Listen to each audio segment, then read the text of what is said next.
안녕하세요, 불개미 여러분. 사냥개미입니다. 요즘 천당과 지옥, 온탕과 냉탕을 왔다 갔다 한다는 것이 무엇인지를 정확히 보여주는 장세인 것 같은데요. 여러모로 요즘 지쳤던 마음을 상승으로 한번 위로받나 했으나 다시 한번 공포를 안겨주는 이 장세에 여러분들도 심려가 크실 것으로 생각이 됩니다. 제가 사셔라 마셔라 직접적으로 말씀드릴 순 없지만 판단하시기에 객관적인 근거나 데이터를 드리기 위해서 노력을 하겠습니다. 오늘 영상 바로 시작할게요. 오늘은 해야죠. 가자!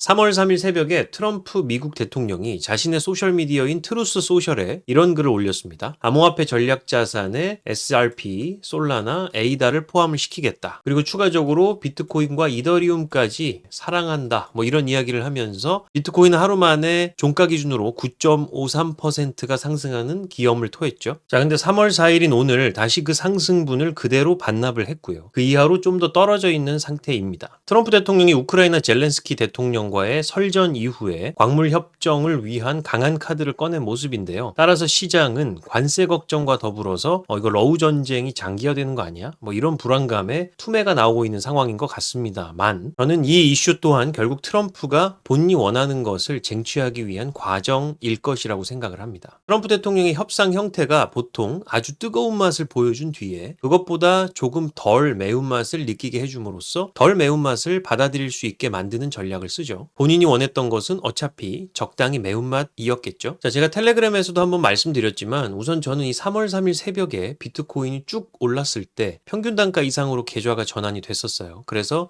일부 현금화를 시켜놨었습니다. 그때 당시에 현금 비중이 좀 낮기도 했고 121선의 저항도 있었고 또 CME 갭이 너무 과도하게 형성이 됐다고 판단을 해서였어요. 따라서 저는 남아있는 현금으로 오늘도 추가 매수를 했습니다. 그리고 3월 중순까지는 계속 추가 매수를 할 예정이에요. 차트를 보면서 차근차근 현 상황 함께 알아보겠습니다. 자, 비트코인은 현재 보라색 선인 200일 단순 이평선을 두 번 지지받는 모습을 보여주고 있습니다. 오늘 급락할 때 이게 뚫리나 싶었는데 딱 이곳에서 반등을 해줬어요. 그리고 여기 보이는 SOPR 모멘텀도 과매도 구간을 빠져나온 뒤에 다시 올라가려는 형국으로 보입니다. 자, 이전 불장들 때도 보시면 SOPR 모멘텀이 일본 기준으로 과매도 구간을 빠져나왔을 때 좋은 매수 타점이 됐던 것을 알 수가 있는데요. 자, 예를 들면 17년 4월 이때도 좋은 매수 타점이 됐었죠. 그리고 17년 7월에도 좋은 매수 타점이 됐었고요. 17년 9월에도 좋은 매수 타점이 됐었습니다. 자, 그리고 20년 9월 이때도 좋은 매수 타점이 됐었고요. 21년 1월 이때도 좋은 매수 타점, 21년 5월 이때도 좋은 매수 타점, 그리고 21년 9월 정도를 좋은 매수 타점으로 우리는 찾아볼 수 있겠습니다. 자, 그래서 최근으로 와서 보시면 25년 1월 부근에서 반등을 했을 때도 비슷한 형태였죠. 따라서 현재 구간을 다시 보게 되면 우리는 가격은 요동을 치고 있지만 온체인 관점에서 봤을 때 충분히 매수를 할 수 있을 만한 구간이라고 보는 것이고요. 자, 그리고 여러 보조지표상 과매도 구간을 빠져나오는 강력한 모습을 최근에 보여주었으나 다시 힘이 좀 꺾이는 모습이긴 합니다. 그럼에도 불구하고 과매도 구간으로 다시 파고들고 있지는 않고요. 저점을 아직까지는 높여가는 형태로 보여지고 있습니다. 자, 그리고 이때 볼린저 밴드 하단을 강하게 한번 찢은 이유이기 때문에 다시 한번 그 이하로 찢을 확률보다는 전저점을 어느 정도 지켜줄 확률이 좀 더 높다고 판단을 하고 있어요. 자, 그리고 스퀴즈 모멘텀 지표도 제가 저번 영상에서 원투 펀치라고 표현을 했던 부분이 극명하게 나타나고 있다고 보고 있고요. 사실 이게 원투로 끝날지 아니면 원투 쓰리까지 가서 끝날지는 잘 모르겠습니다. 어쨌든 중요한 것은 개인들의 투심을 계속해서 흔들면서 그들의 물량을 빼앗고 있는 과정이라고 보여진다는 것이고요. 이렇게 지표가 하단으로 강하게 내리꽂아 있을 때가 우리는 매수하기 상당히 좋은 지점이라는 것이죠. 자, 그리고 Fear and Greed 인덱스는 10을 찍고 33까지 상승을 했다가 현재 15까지 다시 떨어진 상태입니다. 정말 말 그대로 냉탕, 온탕, 다시 냉탕이죠. 또다시 극단적 공포 구간으로 들어온 현재입니다. 보통 우리는 공포 구간이 지나고들 얘기를 하죠. 그때 알려줬으면 내가 샀지, 아쉽다, 이렇게 말씀을 하십니다. 근데 막상 이렇게 또 공포 구간이 찾아오면 다시 마음이 떨리고 선뜻 매수 버튼을 누르기가 망설여지죠. 투자는 훈련이 필요한 영역입니다. 이럴 때 근거를 가지고 매수를 할 수 있는 그런 훈련을 해보시면 당장 내일은 결과를 알 수는 없지만 수개월 뒤에 이때 그때 샀던 게 참 좋은 타이밍이었구나라고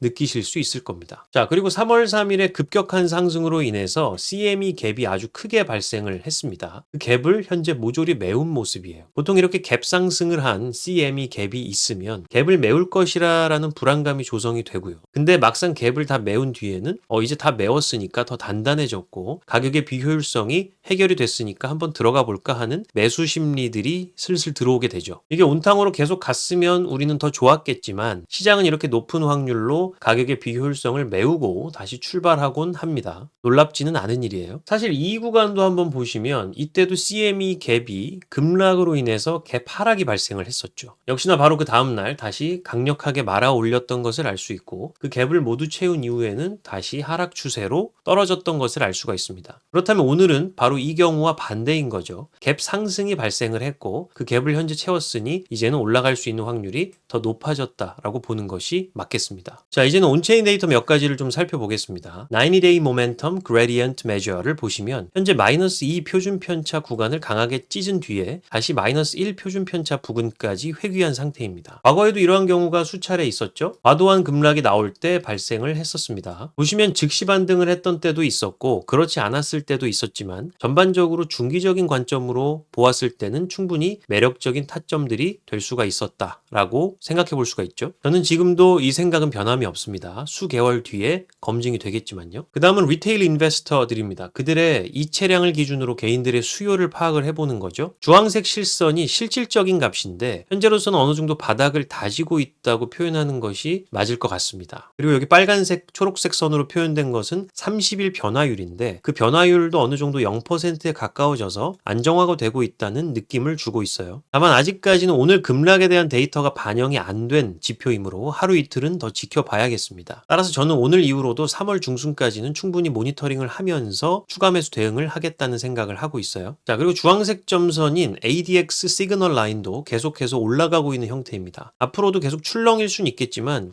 이렇게 극도로 저평가되었던 구간을 벗어나서 트렌드를 반전시킬 수 있는 초입에 있다라는 생각이 들고 있습니다. 자, 마지막으로는 쇼텀 홀더들의 Net Profit Loss to Exchanges 보겠습니다. 단기 투자자들이 거래소로 물량을 입금을 해서 익절 또는 손절을 하는 것을 추적을 해보는 건데요. 현재는 7일 입형을 기준으로 해서 상당히 손절이 많았던 모습을 알 수가 있습니다. 보통 이런 경우에는 손절한 물량은 누군가에게 다 손바뀜이 됐을 거고요. 패닉셀링한 물량을 흡수를 한 뒤에는 어김없이 가격이 상승했던 그러한 패턴들을 보여줬었죠. 이때도 그랬고요. 이때도 그랬고요. 이때도 그랬고 이때도 마찬가지였습니다. 이때도 그리고 이때도 현재 수준은 작년 블랙 먼데이 때 수준하고 비교를 해도 크게 다를 것이 없는 구간입니다. 단기적인 등락을 예측하기는 상당히 어렵지만 중기적인 관점으로 이런 구간에서 추가 매수를 지속해 나가는 것은 매우 중요하다고 할 수가 있겠습니다. 자, 여러분, 이제 유동성 혹한기가 얼마 남지를 않았습니다. 아마도 3월 중순쯤 이후부터는 흐름이 바뀌어 나가지 않을까 저는 생각을 하고 있고요. 하루아침에도 바뀌는 것이 시장 분위기입니다. 비트코인은 현재 마이너스 28.79% 고점 대비 하락을 했던 맥스 드로우다운을 기록을 했고요. 이 정도면 더 이상 이 저점을 낮추기는 쉽지는 않아 보인다는 게 제 생각인데 어찌됐건 3월 중순까지는 함께 모니터링을 하면서 시장에 대응해 보면 좋겠어요. 비트코인이라는 그 자산에 대한 믿음을 확실히 가지시고 이번 3월도 함께 잘 대응해 보시죠. 저는 항상 유튜브와 텔레그램에서 여러분들께 도움이 될 만한 정보와 데이터를 가지고 오도록 하겠습니다. 그게 우리 불개미 여러분들께 제가 해드릴 수 있는 최선의 역할이라고 생각을 해요. 이번 영상은 이것으로 마치도록 하겠습니다. 도움되셨다면 구독과 좋아요, 알림 설정 부탁드리겠고요. 지금까지 사냥개미였습니다. 감사합니다.